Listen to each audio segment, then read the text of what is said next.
Quand j'entends entretien annuel, soyons honnêtes, on dit souvent que c'est une corvée administrative ou une simple formalité. Mais en réalité, ça peut vraiment devenir un levier puissant de motivation et de développement des équipes.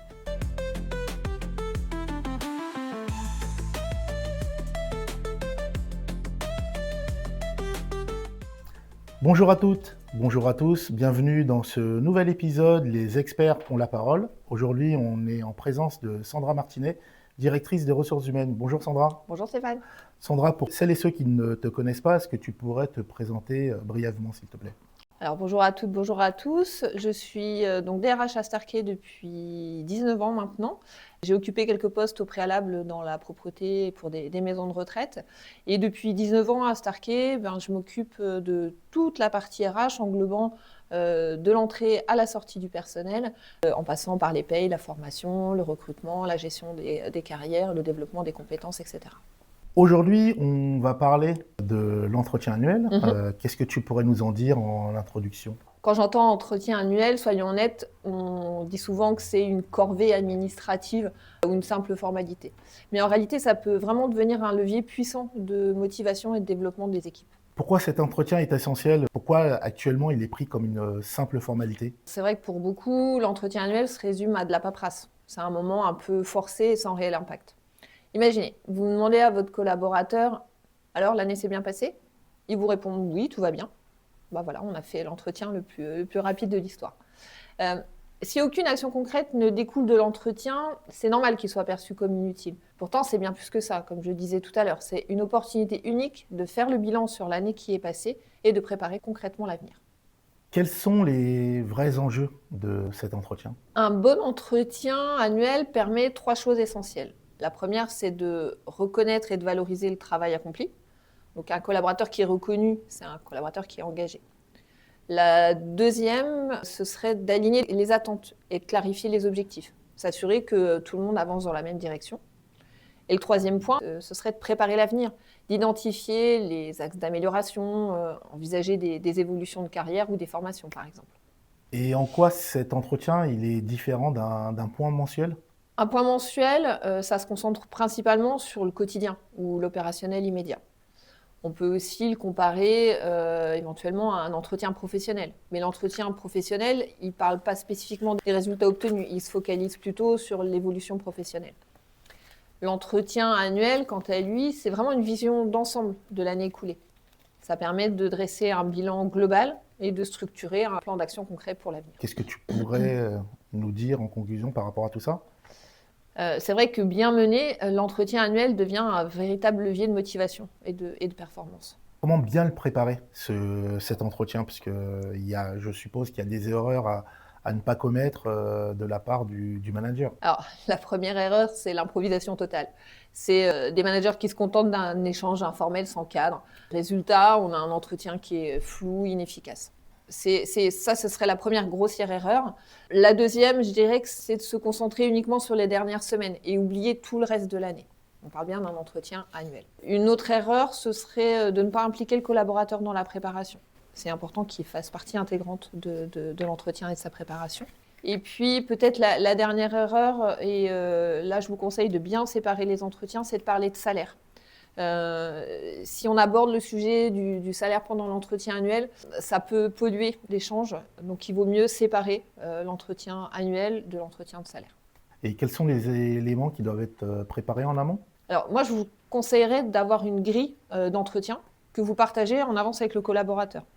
Dans cette grille, vous pouvez dresser un bilan des objectifs de l'année précédente, faire une évaluation des performances selon certains critères qui sont bien clairs et bien définis. N'oubliez pas de prévoir un espace vraiment pour échanger sur les difficultés rencontrées, sur les besoins du collaborateur. Et puis, je peux vous inviter aussi à préparer des questions ouvertes pour engager un vrai dialogue, pour surtout éviter le monologue. Comment évaluer objectivement un collaborateur sans tomber dans des biais? Le plus important, c'est de vous baser vraiment sur des faits concrets, des réalisations. Ça vous évitera, des jugements subjectifs. Je peux vous donner un exemple. Si vous dites je te trouve pas suffisamment investi, reformulez-le plutôt en disant sur les 3 derniers projets, tu as tout mené à bien dans les temps. sauf un. Qu'est-ce qui s'est passé? Est-ce qu'on peut en parler? Est-ce que tu as rencontré des difficultés? Quels étaient les points de blocage? Voilà, la reformulation est importante. Et encore une fois, c'est pas un jugement subjectif ou basé sur des faits concrets et réels.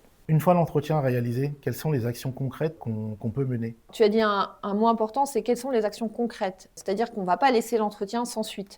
Ça, c'est catastrophique de faire un entretien one shot et de ne pas y revenir.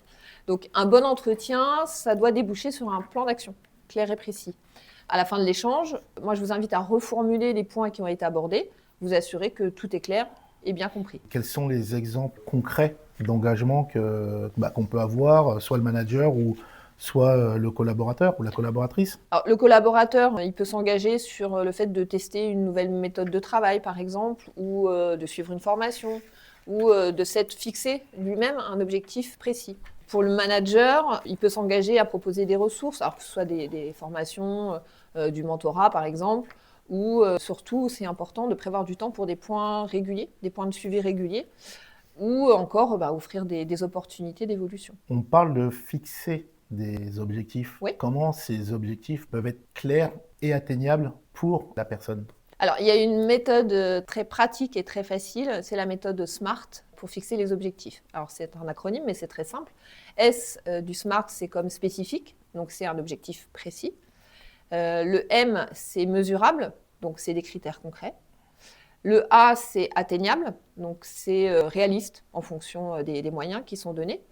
Le R de réaliste, ça veut dire que c'est aligné avec les objectifs et les besoins de l'entreprise.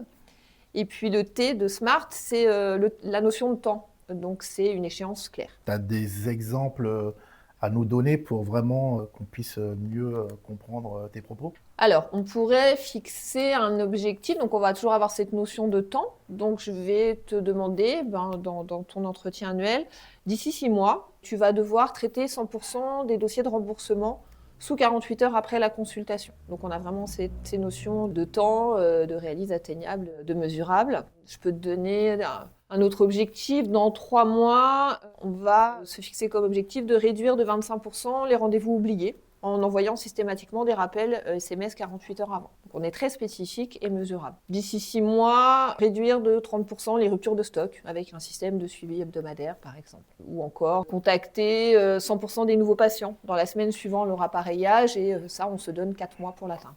Donc en conclusion? En conclusion, je te dirais que l'entretien annuel, c'est bien plus qu'une formalité, on l'a déjà dit à plusieurs reprises. C'est vraiment un outil concret pour la reconnaissance, l'alignement et la motivation des collaborateurs. Pour réussir, moi je vous conseille de vraiment bien vous préparer, de vous baser sur des faits et surtout d'assurer un suivi régulier. En tant que manager, prenez le temps de structurer vos entretiens et si vous êtes collaborateur, saisissez cette chance pour exprimer vos attentes, tout simplement. Sandra, merci pour cet échange. Je te laisse le mot de la fin. Qu'est-ce que tu pourrais dire à nos amis de la communauté Maître Audio? Alors, merci Stéphane. Ce que je pourrais proposer au Maître Audio, c'est le consulting RH qui fait partie du catalogue Maître Audio. Mon équipe et moi-même, on reste à l'écoute, à disposition. Si vous avez des questions, si vous voulez nous soumettre vos supports d'entretien, si vous voulez vous challenger un petit peu sur ce sujet, ce sera avec plaisir. Merci à toi Sandra. Merci Stéphane. Merci à vous pour cette écoute. Et je vous dis à très bientôt pour un prochain épisode. Au revoir.